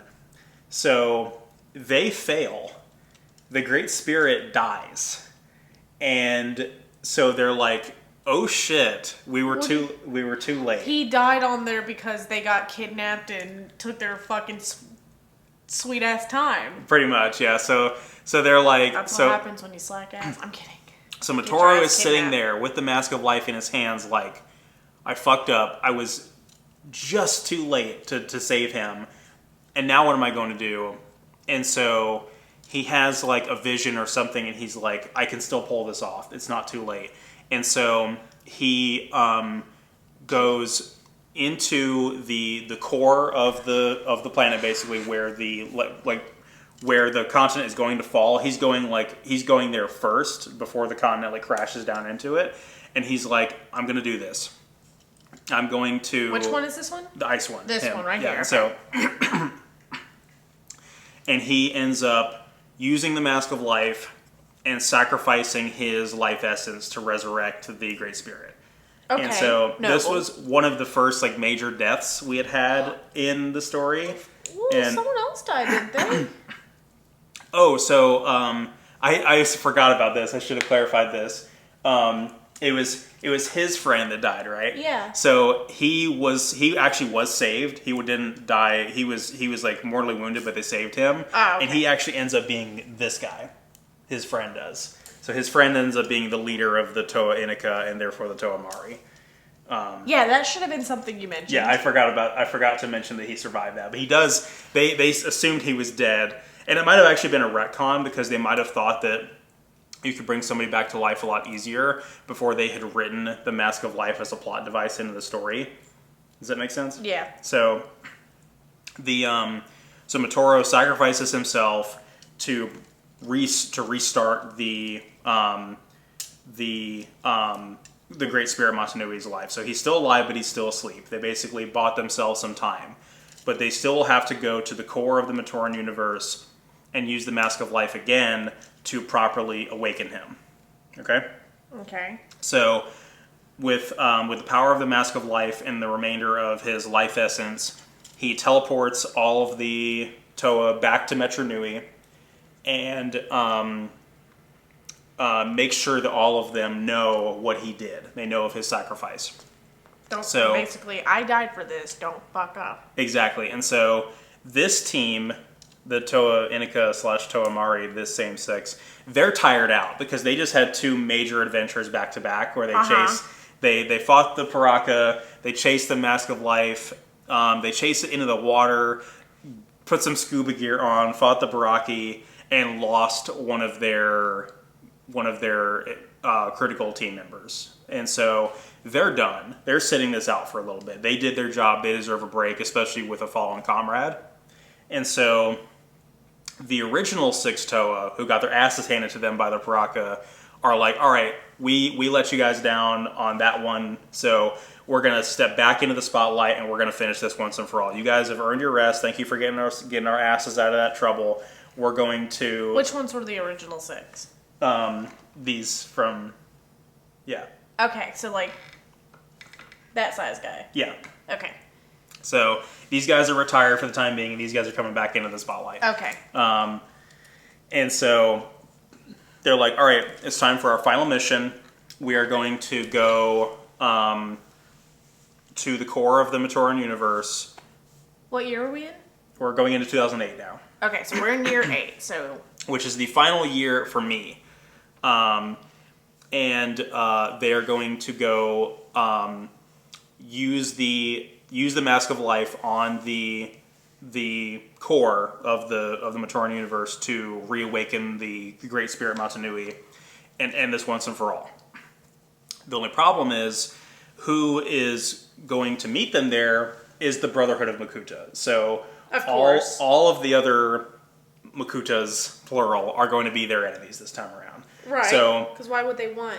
The most hardcore badasses in the entire continuity are going to be there. Yeah, they're going to be their adversaries this time around. So what they decide to do, they all get outfitted with flight gear. Oh. And they all get outfitted with launchers that use light elemental projectiles. That makes sense. To go after the shadow. Yeah, and they split up into teams of 2. And this was interesting because as far as the toys go, in the previous years they would do, again, one wave was the villains, one wave was the heroes, and vice versa. And so in 2007, for instance, you got the Baraki in the spring. You'd have to wait until the fall to get the Toa. And so they released them in parts like that. But this time around, you would have 3 heroes and 3 villains for Wave 1, and then another 3 heroes and another 3 villains for Wave 2. It was actually a really clever idea. That's smart. They worked it into the toy line and into the story. So you had the stone, air, and ice Toa went up to this like tree village that's up in the sky to rescue a bunch of Matoran that lived up there, because the Makuta that were up there were using these like shadow leeches to like corrupt them and turn them evil. Aww. And then the other 3 went down the core of the universe is like this big shaft thing, and it's like a forest at the top and a swamp at the bottom. Okay. And so the other 3 went down to the swamp. Okay. And the Makuta they fought down there were insect-like and weird and all that. So there's a lot going on here. Spiky bat. Oh God. What? Whoa, hang on a second. There's a lot happening. Yeah, so these are the new forms they got. Excuse the fuck out of me. This is cool as shit. Yeah. So the 3 Toa that went to the Sky Village, this guy right here is the same as this guy. It's the same character. Okay. They finally updated him again. So this is Pohatu, the Toa of Stone. So they changed the color for okay. And his little flying trick is like little propeller things. Look at. So he's got little propellers, and these things right here are the launchers that shoot the little light orbs. It's the same type of spheres as the Xanamor sphere launcher, but they shoot out pretty strong. And the Matorans of the core of the universe are. They're definitely like able fighters. They attach to the backs of the Toa and help them fly, help them navigate. Oh, okay. So they're like partners, and then like the same thing. Yeah, same thing with these. Now, actually, where's his? I never got his. How dare you? Ice Toa for that year, which again, same thing as that one over there. This is just his last form. They gave him wings, and he's got a little sniper configuration, a little bayonet. Like a little. Now, the ball joint socket things for this year, for 2008, were infamous for breaking, and I can see one of his has a crack in it as well. No. So that's going to be a problem. But I don't know if there's a known fix for that yet. We'll have to look it up. But yeah, these guys were super cool. I really liked this version of them. And then fucking awesome. Yeah, the Makuta that they would fight, these guys were badass. In fact, this one in particular might be one of my favorite designs in all of Bionicle. Like, he just looks like a bat, super fierce looking. He looks like a dinosaur thing. He's like a bat. It's supposed to be bat-like, and They're so cute. This is one of the corrupted evil Matorans that's riding on their back, and the reason for that was because when Matoro used the Mask of Life in the pit at the core of the universe, it sent like a beam of light shooting up the core, which blinded some of them. So they have a little bit of an advantage in that fight because these dudes are blind. So the 2008 battle was super badass. You're dealing with these, the ultimate villains more or less, and the original heroes in 2001 back at their full power with new flight gear, and they're all flying around doing airborne shit, and it's just super cool. And the main objective of Wave 1, the guys that went up to the top of the core of the universe, their main objective was to destroy the production facility that's making all the Shadow Leech things, and they succeeded that with like flying colors. They fly in there and destroy that thing and get out of there immediately, and the Makuta are like helpless to stop them. So they do that job pretty much right off the bat. I'm so easily amused. This is so cool. So then they are. So then we first half of the year is with them up in the sky. The second half of the year is with them down in the swamp. And the swamp designs were some people didn't really like what they did with the Toa with the swamp designs, and I can see why, but they're okay. The swamp Makuta, the insect-like ones, are pretty cool though. Honestly, I'll grab some of them. And again, here's he, the him, scary buggo. 2002, 2008. He's back. I don't like this version of him as much. I don't like the way the mask looks. It looks a little bit silly. But he's got a weird spinning blade shield thing, and he's got thrusters. And they have a new weapon for the swamp ones, which is another air compressed thing. It's a. Dude, you don't want to hear the noise. Sorry. One more time. See if I can do it straight up in the air. Yeah. Unreasonable amount here. So these guys are fighting their way through the swamp, and actually there's one more kit that I need to get because it's, well, I guess I don't have to. This guy fucking walk? He just walks on all fours. He's missing. The other part of this is it still in the crate, but he walks on all fours. No, that's fine. That's fine. I was just like, he walked like this? Why? But if he walks like that makes more sense. There we go. And I think I took his weapon off as well, but. This guy's probably my favorite of the swamp ones. He's very bug-like, but he has wings that make sense. And he's got a cool head, and he's got weapons that make sense. He looks also awesome. has one of the little... Yeah, they all have it. I think his is just taken off. So, not content with being carted around by these idiots anymore. He said, fuck this, I'm done. The Mask of Life decided to make a body of its own. And make a sick-ass fucking board. Yeah. Mad respect for him. Yeah, Why was he tired of this? Well, it ended up paying off in the end because... we get a cool Toa of life, and he is pretty cool. He's pretty basic, but if you combine him and the surfboard, it's a really cool set. And so he goes flying around with all the other Toa in the sky. They finish their job up there in the sky, and they fly down to the swamp. And so the comics also continue. I should have been showing you the comics as well this whole time, but the comics go along with this a little bit. Yeah, after we didn't get the comics again after 2002 until 2007. So I have all the comics about the Baraki and all that. And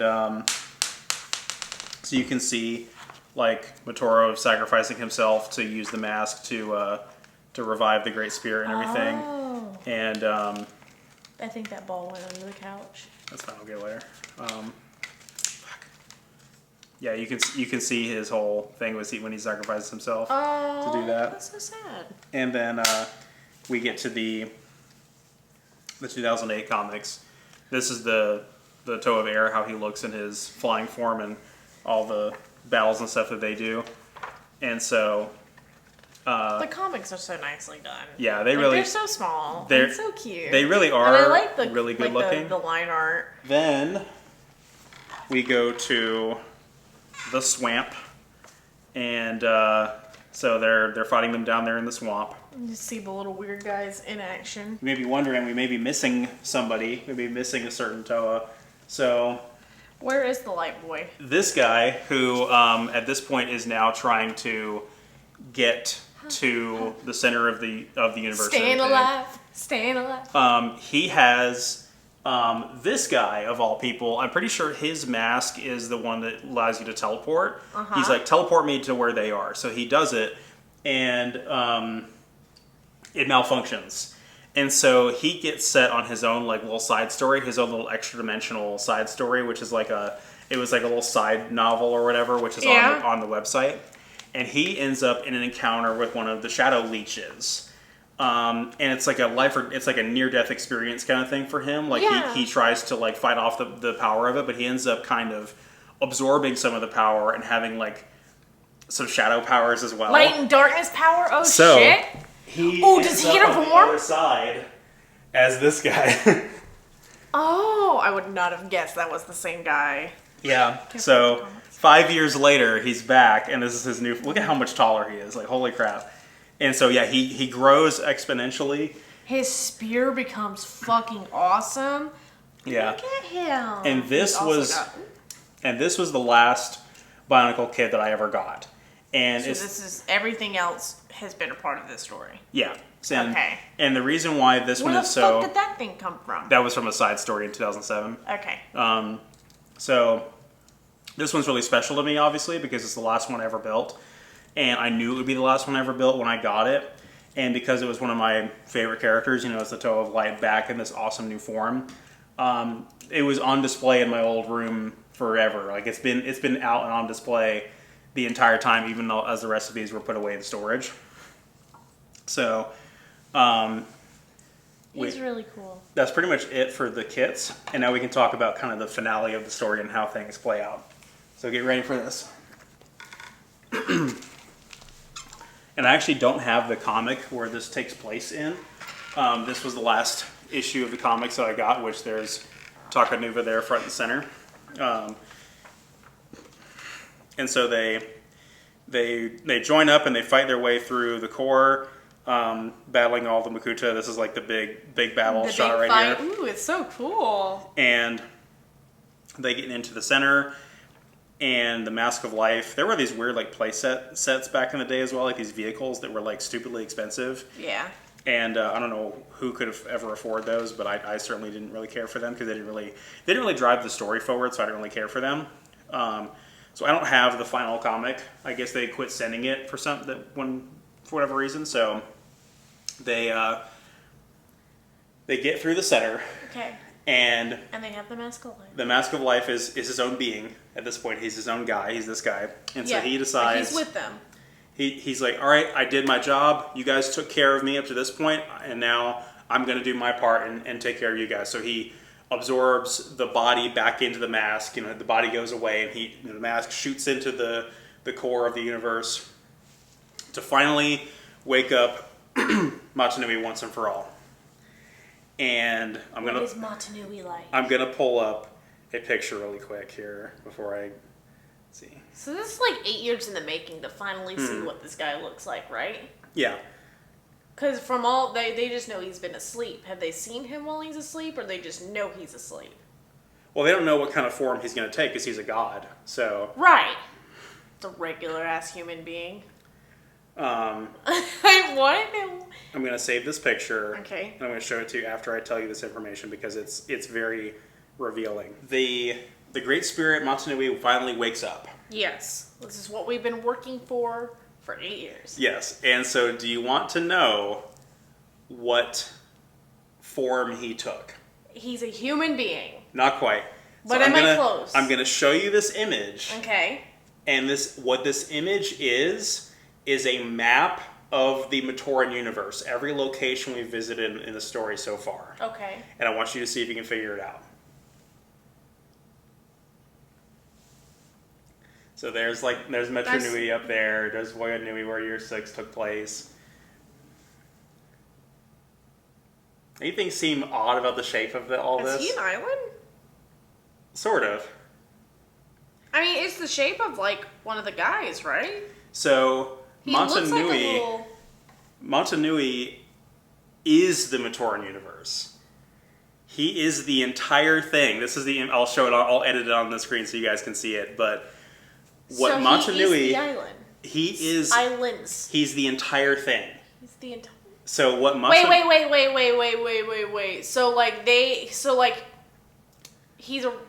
a like. He is all the islands are connected, and he's the body. Right. So he is a giant robot, millions of feet tall, and the entirety of this story has taken place inside of him. Remember when I said earlier, and I'm like, they're on something, and they're itty bitty. Yeah. Yeah. They're not quite itty bitty. They're still normal size. He's just really, really big. Right, but yeah, but that's what I was thinking of. I think. Yeah. I was like, they're itty bitty. So think about it this way.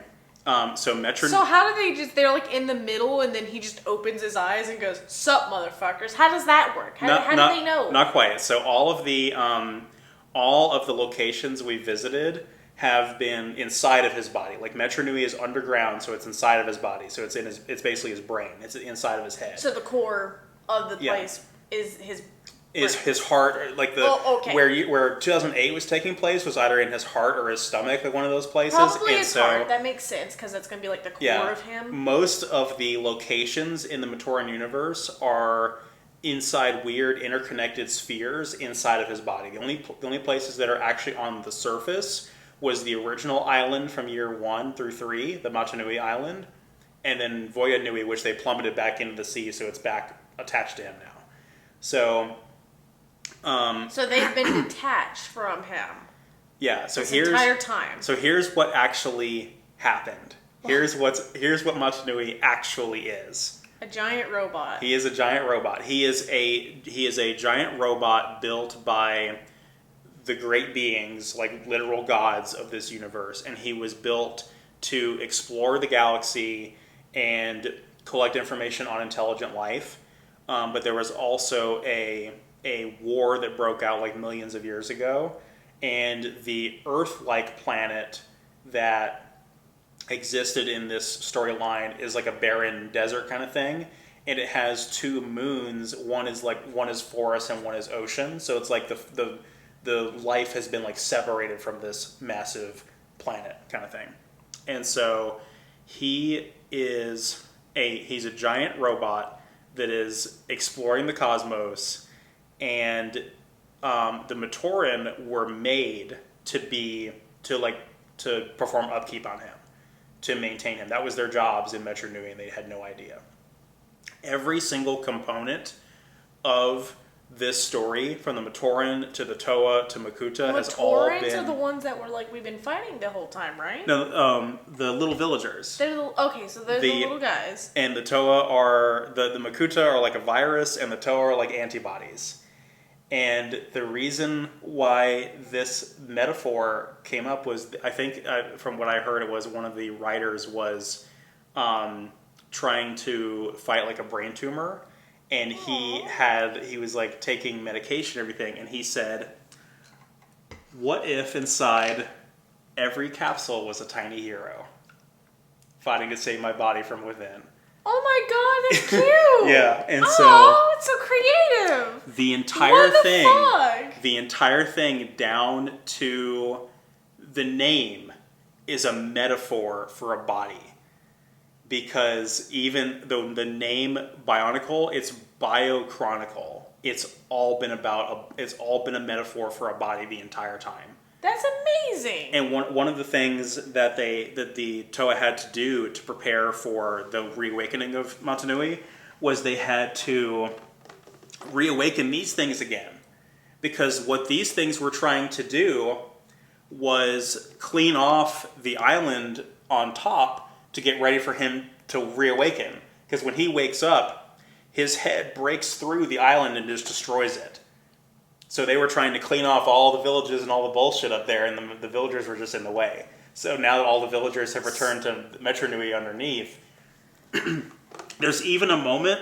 So how did everything get so backwards for them? I'll explain. So the virus. Yeah, so Makuta was made from a substance that is basically like the anti-substance of what the rest of the Matoran and everything else are made out of. Okay. So they literally are a virus within him. And so in the Metro Nui storyline, when Makuta Pterodex poisoned him and put him to sleep, he was just flying through space, doing his normal robot stuff. And remember when I said when he fell asleep there was an earthquake and the stars went out in the sky? Remember when I said that? Yeah. The earthquake was him hitting him crashing into the water on the ocean moon. So he crashed into the ocean moon on his back with his head laying up towards the sky, and I guess he had like an adaptive camouflage thing, and so it put the island over his face. The island Matanui is Matanui's mask. Does that make sense? Yeah. And so, and there was like two like stars in the sky, or two moons in the sky in Metro Nui, and they went out. That was his eyes closing. when he fell asleep. And so it's like oh my god, it all makes sense now. And they had this plan from the beginning.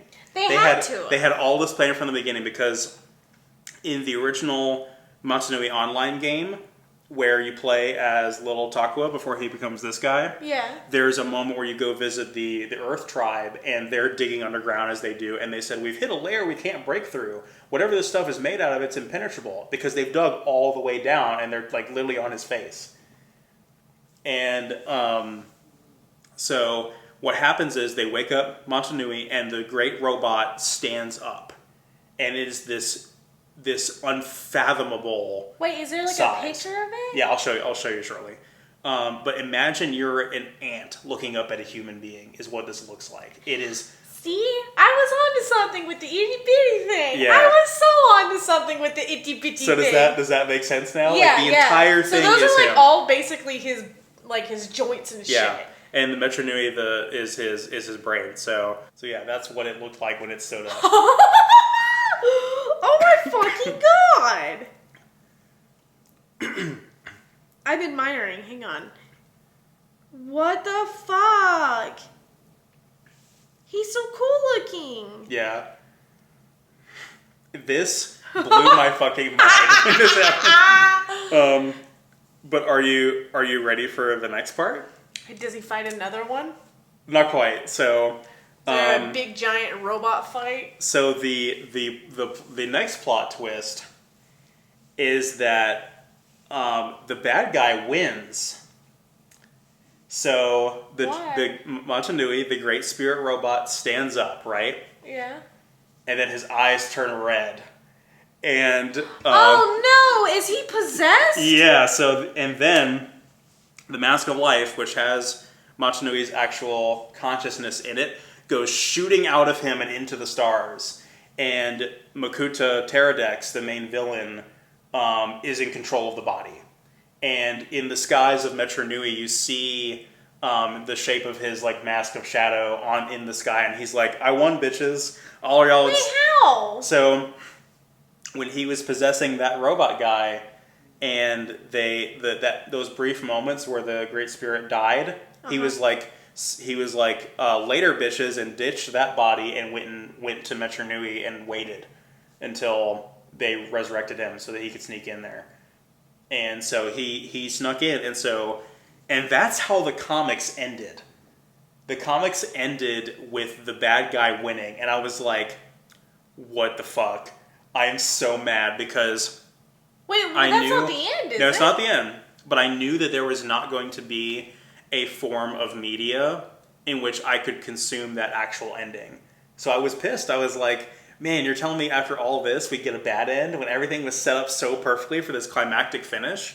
And so... But you have to have like one more epic battle. Yeah, and boy howdy do they do it. So...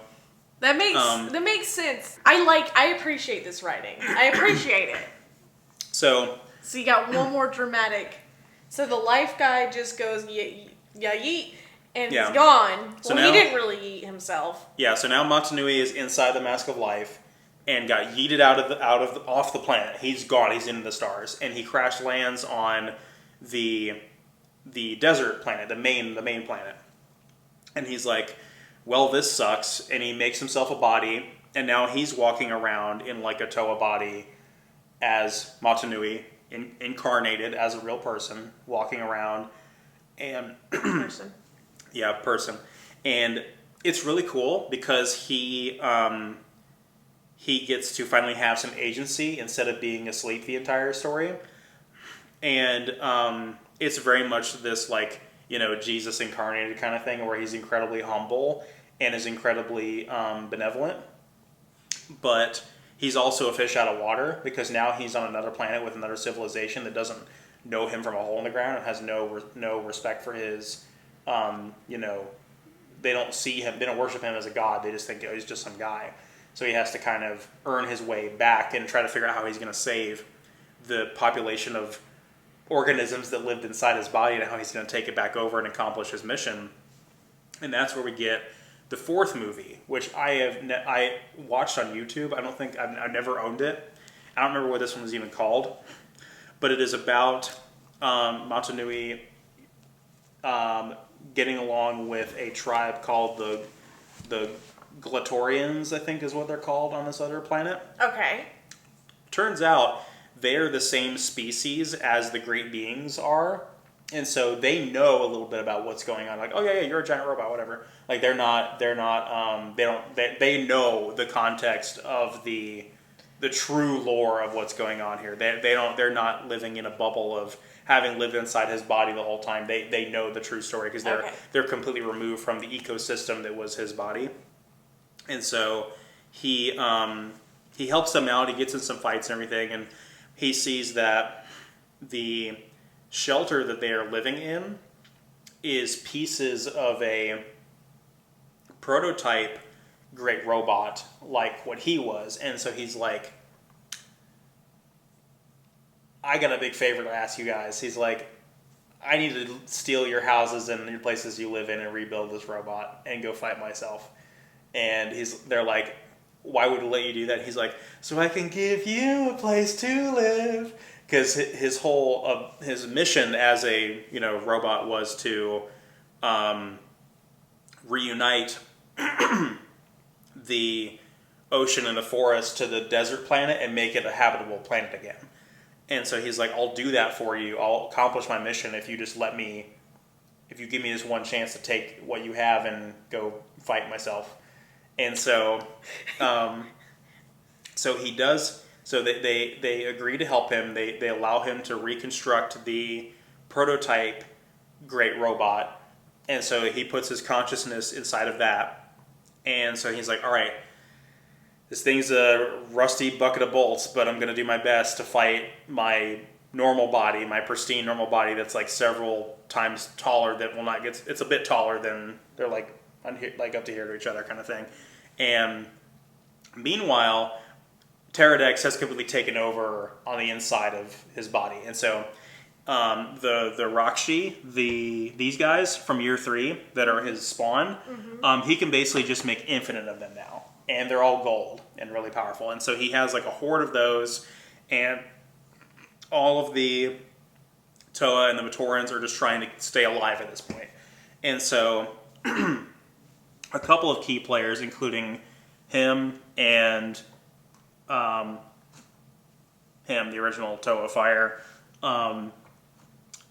are looking for ways to fight them and deal with them. So the Makuta Pterodex sees the other great spirit robot on the desert planet, and he's like, oh, so you didn't learn your lesson, huh? And so he flies the great spirit robot over to the desert planet from the ocean planet that he originally crashed on, and he's like, looks like I gotta finish you off the hard way, dude. And they get into a giant robot fight kind of thing. A giant robot fight. Yeah. I was right. And so, was there a giant drill? I'm kidding. No. And so throughout this conflict, Tahu and Takanuva managed to get outside of the body, and they're fighting the hordes of Rakshi on the ground there, and there's all these battles taking place on the ground, and Makuta Pterodex, he doesn't give a fuck about any of those things on the ground. They're just insignificant ants to him, and so he's just stomping around as he's fighting Motunui, not worried about squashing his own Rakshi, but Motunui's like, I've got to show restraint. I can't go all out because I could kill them. I'm so big, but I also don't want to hold back and then lose this fight either. And so the culminating moment, the culminating climax is, one of they're so big. It's this battle of galactic scale, and there's like an asteroid or one of the moons is going by, and Motunui just bodies him and pushes him, and one of the moons comes by and just clobbers him in the head, in Makuta in the head, and just kills him instantly right in that moment. And so the great spirit body collapses to the ground. Makuta's finally dead, and the Matoran can now leave the great robot body and start a life of their own. And Motunui's like, okay, this body is tarnished. I need to fulfill my duty before I die. I need to make sure that I accomplish my mission.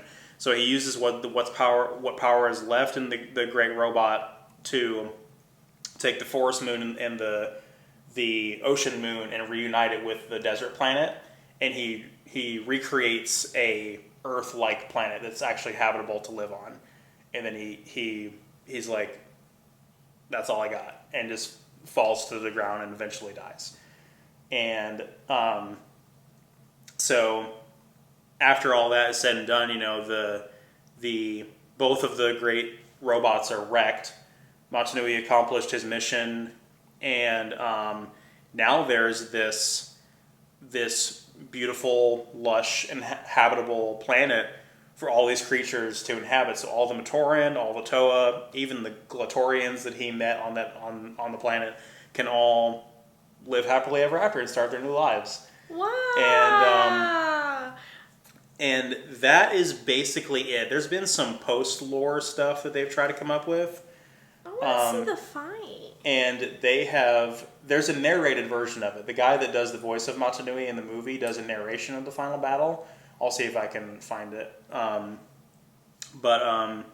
that's how I watched it. I actually didn't know about that final battle until years later, relatively recently. And it blew my mind. I was like, okay, I'm happy with that conclusion. They debated us in 2008 with the bait and switch, but it was good. I was like, that was really something. And like I said, you really had to be there. And just think there's no way I could have enjoyed that. My mom did confirm to me that we absolutely did not have any Bionicles growing up, because I was telling her that we were going to do this. And I was kind of mentioning to her about how it like expands from several different. I was telling her about how the original tubes came with like the little disc to play games on, and thinking how neat that was. But yeah, this is definitely one of those where you had to be there. Yeah, and there's been nothing else like it since. And they tried to reboot it, I think in like 2014 or 2015. They did a complete reboot. They did a complete Gen 2. Same original 6 characters, but like new lore. Like none of the old lore was connected at all, and that line lasted 2 years and it flopped. I didn't know they even did that. Yeah, and I never bought any of those. The designs weren't appealing to me. I didn't like that they threw out all the old lore. And a lot of these kits, they can't go back and like reissue them or anything because the molds are retired. And so Lego can't, just make them again because some of the pieces don't exist anymore. They can't go back and make. Are you looking at the reboot designs? Yeah, is that like one of them? I think that's, I guess it is. The conclusion of that, just think about where we started. In 2001, we had, just a little guy. Just little guys in like the nomadic, tribalistic culture, people living in little villages and little huts and everything. And, 6 heroes, elements, evil, shadow, god. That was what we started with. And we went. I think it's interesting about how, like, so you went from, like, just kind of accumulate my thoughts here. These little beings worshipped him as a god. How did they get there? But there was so much time that had passed. So like, that's just wild that it went from we're a part of this little. Did they ever know that they were a part of this body? They didn't know until the end. So but they knew of the names and stuff. Which is so wild to me.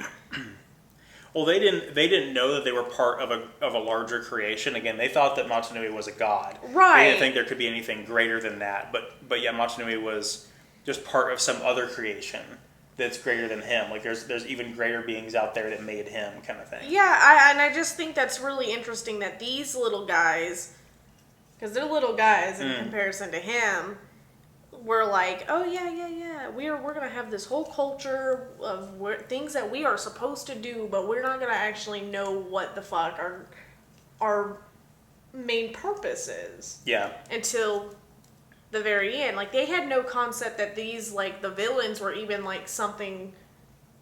They knew they were bad, but they were like they didn't understand that they were trying to corrupt what they were protecting, basically. Like it's just I think it's just interesting that they themselves did not understand what was happening around them and had their own lore for what was happening. That was out like... Because after the stuff in Metro Nui, they had no memory of all that, so they basically did just reinvent their own culture on the island, and but like they had like villages and elders and stuff like that, and so like it's like feels like one of those things where it's like things that got passed down, and so like they got lost in the sauce, as the kids say. I'm kidding, but you know what I mean when I say that, and then. They were just supposed to be taking care of. Yeah, but taking care of him because they were inside of him the entire time. Yeah, but can you imagine if your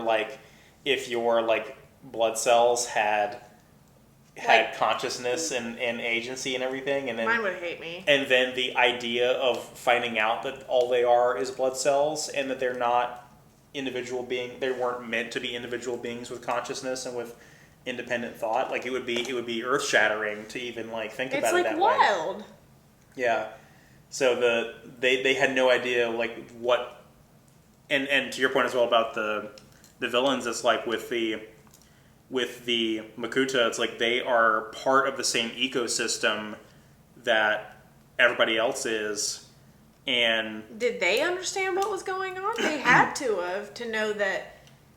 Pterodex did, but Pterodex also was in it for himself and was trying to betray the rest of the Brotherhood of Makuta. Because you got to think about it, he wanted all that for himself. They weren't like, all right, we're going to let you take over the Great Spirit. He did that under their noses. Yeah, they had no idea that he was going to betray all of them. I think actually there was some Brotherhood of Makuta that were attacking Metro Nui when he took over, and he just destroyed all of them when he took over. He was like, all right, enough's enough. Ceasefire. I'm in control now. Shut up. Shut up. Yeah. And it's baffling, but it's such. It was cool to go from a linear story about good and evil to like this prequel story. And then the main villain is like out of the story for so long that you kind of forget about them. And then they come back into the last minute and it's like, we didn't forget about you. You're still the main villain. You're still going to win. And then it all kind of pays off at the end. But yeah, there was nothing else like it. And there probably will never be. Yeah. And you see me struggling. Don't judge me. Yeah. So any other questions or any other thoughts before we end? Had to be there. It just had to be there, yeah. I mean, I think if I was able to enjoy it during the time it was happening, I would be much more obsessed with them. Mm-hmm. Yeah, because it's one of those things where a lot of people have kind of gone back and are curious about them nowadays, and it's like it's unfortunate because all of them are super expensive, and you can't find them anywhere anymore, and they're highly collectible, and it's one of those things where due to like scarcity, people can't just go back and experience it now if they're curious. They can read up on it online, and they can still play like the online games and all that, but they can't experience what it was like to experience this 1 year at a time. Yeah. It's like now you're experiencing it where the entire continuity is already in existence. Yeah.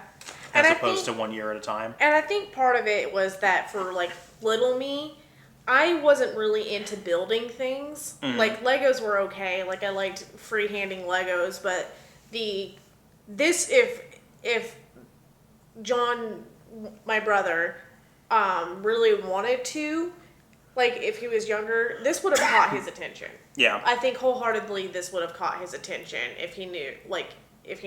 Yeah, I agree as well. But I just don't think with how I was as a little kid, this would have ever captured me because of the building aspect, because all of these were completely apart. Yeah. They were all individual little pieces that you put together. Yep. That was not ever my thing growing up. I could probably get into, if they did it now, I would be able to get into it and have fun building it, but little Michelle just wasn't into that. I was into... Right. Which is totally fair, and actually plus she's in Pokemon and all of that stuff. And that might have been the thing as well. Like the brand might have been targeted towards boys. It's hard to say. I mean, Lego had some brands that were targeted towards girls, but it was. I mean, that was also when products were more gendered back then than they are now, kind of thing. Yeah, most definitely, and all the people that I grew up knowing that liked it was the group of guys. Yeah. It was going to my neighbor's house, and him and a group of guys and my brother. We were all there, and I, because I was probably watching the third movie, I had no fucking clue what was going on. Yeah. So that probably even took me out of any kind of option to enjoy this, because I came in on the third movie, which was what, year? 2005, yeah. Year 5 of this series, which was the prequel stuff.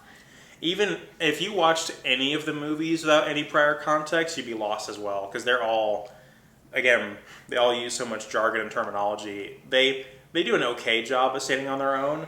But like, yeah, the more you started bringing it up, like the different names, like you could tell where I was like, which ones was this? I skipped over so many names. I was doing so good at the beginning trying to keep up with it, but then it started like, and now we're back to the original ones. I'm like, what the, wait, hang on, we just spent some time without them. Which ones are they? Yeah. And it's just one of those things where it's like, that's a lot. But do I think it's great writing? Yeah, I think it's cool. I like it. I like the concept. I think it's really neat. I think it's really ambitious. Yeah, what they incredibly ambitious. Incredibly ambitious. And I'm really grateful they were able to do it, because in this day and age, people don't get to be that ambitious anymore. They don't get to have that level of creative. It's one of those. They don't get to have the level of creative freedom, and they don't get to have the time to fledge out something like that. If it's not a hit instantly, it gets canceled. It's one of those things that, yeah, that's exactly it. It was this unique lightning strike of the products were successful, which allowed them to do more with the lore and the world building. And so it was this self-fulfilling thing where it's like the lore makes the product successful, and so the products will allow us to continue writing it. And I think it ended at the perfect time, because if it was still going for years after that, I know I would not have gotten any more of the kits after 2008, because like the whole thing with the Glatorians, I didn't get a single one of those. Matanui himself had a kit, and I didn't get it. I kind of want it now, but I'm like, it wasn't a giant robot. It was, his body when he was on the other planet. Yeah. But it's like, I'm glad that it stopped when it did, because if you look at the whole story from start to finish, it really does feel complete. A lot of fans argue that it's not. There's a lot of fans that want to, like, I've seen people start their own like fanfic continuations or reboots and all that, and that's fine. I like that about this though. I think a franchise, like, and I say this about a lot of franchises, if your franchise can also cause people to create stuff and be inspired and write, like, be able to do lore like that and have such a good world building that they're capable of writing, being creative that way. Oh yeah, I think that's brilliant. I think this is a good example. Make no mistake, this is one of the most diehard fan bases out there. I believe it. They love this stuff, and they fan fiction, custom kits where they combine the pieces together and make new ones. I can see it. It is. I remember there actually was a forum that I was on back in the day. It was called the BZ Power Forums, and I think they're still around to this day. and like, you would see people speculating about what was going to happen in the story and posting new like kits, like custom kits they had made and all this stuff. And yeah, it was a just absolutely diehard fan base that is. I would not be surprised if they're still active to this day. They probably are. And I think it's brilliant. I like it a lot. And it makes me kind of sad that I wasn't there for it. Like, yeah. But it really wasn't targeted for I was not the target audience. Like, right. I can admit that this was not my thing. As tomboyish as I was as a kid, this wouldn't have appealed to you. This would not have appealed to me for the building aspect alone. Yeah.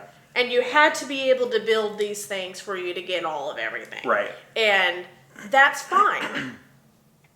But That's why I have you. yeah, but I'm really grateful that you took the time to do this video with me and go down this rabbit hole, because like I said, this story was very important to me. I mean, it was important for like 8 years or 10 years of my life, more or less, and so yeah, to be able to share this whole story and dig all these old... The floor is just covered in kits now, by the way. There's more back there. We've set them all over the frame. Yeah, they're all over the frame. And I personally like it because, like, we're married, and I love you a lot, and there's probably going to be some... I mean, we went... Before... Part of the reason we went through that is because we were talking about old toys, and somewhere up there, I need to look... There's all my old toys that I enjoyed, and I remember going through with you gushing about them too. They didn't have a cool story like this, but it's just being able to... I wasn't there for your childhood. We were very close. We were literally right down the road from each other, like all of our fucking lives. And so to be able to enjoy our childhood, the things that we enjoyed in our childhood, and getting to share and explain and tell the story and how you felt, and just, I think that's so cool. I think that's so, I mean, I love you, and I have forever to kind of gush about the things that we enjoyed, and I'm glad that you're like me and kept all this shit. Oh yeah, I was never going to get rid of any of this. No, but you know, like, some people get rid of their stuff. And so for you to be able to be like, here's all of this so I can visually show you, because we're so similar in that. I still have so much of my stuff that's so important to me. So it's just another way for us as a couple to connect, and I'm very grateful. In our little Complete with Bingus. She has to be a part of the club, and I had to confiscate 2 toys in this whole process of this video. But I don't know. I like it. I love you. So thank you guys so much for watching. I'll see you guys next time.